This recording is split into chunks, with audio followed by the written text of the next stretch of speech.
decide whether that made the most depressing day of the year less depressing or perhaps more depressing, because I'm not doing that right now. Well, that is a tough day at the office for Dave Norona. He is a backcountry skier and snowmobiler, and he's going to be telling us about safety when you go outside. How are Dave, you? how are you? Very good. Good to see you guys again. Good to see you too. Now, the avalanche danger is really high right now, but we always like to say on the show that doesn't mean you can't go out. It just means you better be smart when you go out there. Right, and the important thing is the avalanche conditions change. They can change within an hour, and they can change over many days and weeks. And so just because it is high in one area doesn't mean it's high in another area. Right. And the nice thing about snowmobiling is because it has an engine, you can actually go in a flat terrain and be totally not in avalanche terrain. Yeah. Right. So, you know, the biggest thing when we Boy, talk... did you ever make that look fun, by the way. I mean, Yeah, Wow. Nice day. Where was that anyway? This was actually just up at Brome Ridge, which is just outside of Really? Squamish. Yeah, and it's a great riding area, lots of trees, and I mean, it gets hit with just so much snow. I mean, lots of times it'll snow there 3 times more than it snows at Whistler. So Really? and I'm sure people that love to go up there right now are cursing you for saying Now, the name. we wanted to talk about avalanche safety because everybody wants to go out and enjoy those amazing conditions like we're looking at right now, but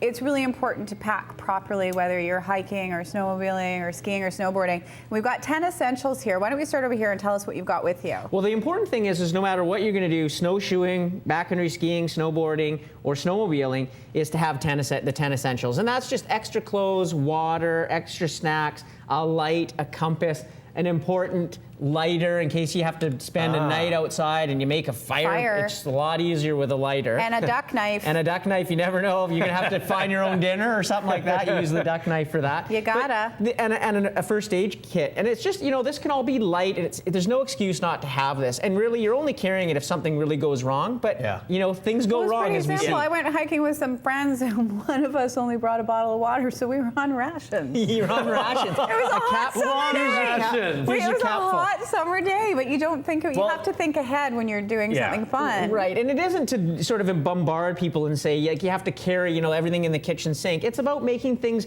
what you know that you need. Like you all have that special coat that is like, oh, I have that coat and I can just sit back and be warm, right? Yeah. If I need to be rescued, at least I'm not going to die from hypothermia, and that's really what we're aiming with the 10 essentials is carry the right gear so that, you know, if you had to spend a night out, you're going to be miserable and cold, but you're going to survive. Yeah, you're going to hate it if you don't bring the right things. And avalanche gear has come a really long way.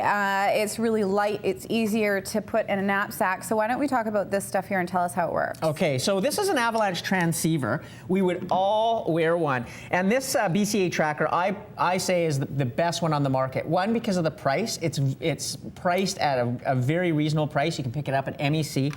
It's also a 3-antenna beacon. And what that means, it has 3 antennas in it, so it can kind of triangulate. So it helps you find someone quicker. And it also will help find in a multi-burial scenario, so if there's 2 people buried. But you have to practice with these. Yeah. Okay, these are something you just take a course or just, you know, bury your kid in a pile of pillows and then find them. You know, like figure out how to use it. And by the way, as new kids get into this sport, they are the heroes of this because you know how you give a kid an iPhone and they've figured it out in a second. Exactly. They're really dialed on this stuff. It's really what we're finding is sort of the older crowd, the grown-ups. It's like, I never used that back in the day. Well, and this is a great, because all this stuff, the more, you know, you talk about it, you show people that they learn how to use it. It's fun gear in a way, you know, it's good gadgets, but, you know, it just becomes normal. It's like a helmet, you know, you just put it on. Exactly. I mean, that's a perfect example. No, you never used to see people wear helmets. Ever. Now it's, you know, you kind of silly. When you don't see one, you go, you're an idiot. Even if you're up in a place like Blackcomb and Whistler, like the number of people now that wear helmets when they're just skiing or riding on, you know, well-marked runs and everything, it's amazing how many people do it now, and should. Everybody should. And when we look at shovels,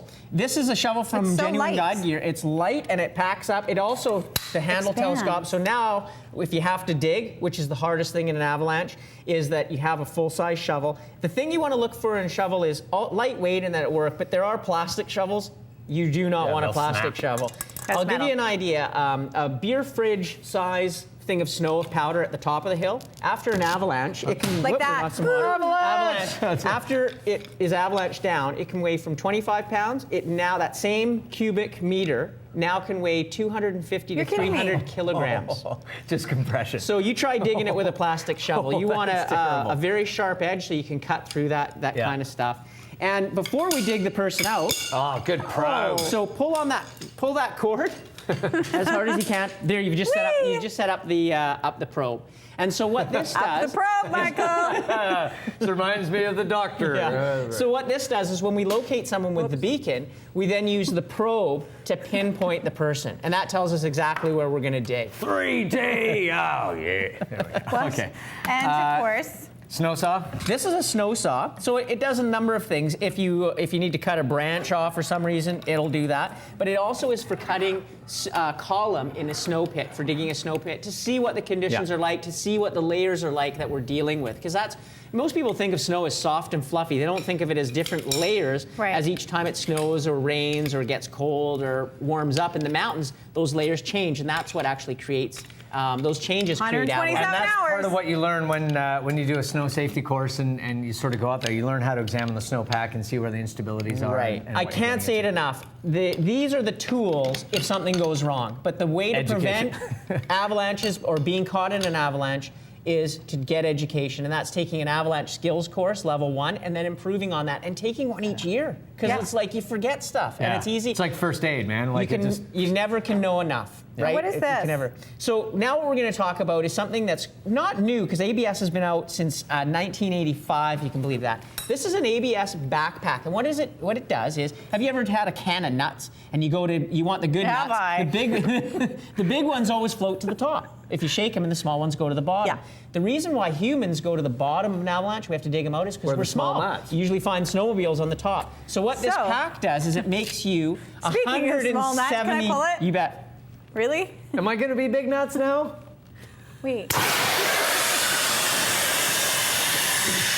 So if Mike was ever caught in an avalanche, he would pull that trigger. And to infinity and beyond! It now makes him a bigger nut. You're a big nut now. Thank you. These but are that's incredible amazing systems. how fast this inflates. And you were talking, we've seen one of these on the show before, but you were talking about what we're doing, what they're doing with these technologically as well to make it even safer. Right. ABS has just come out with the first ever wireless technology. So this handle that you have on yours, I have the same pack.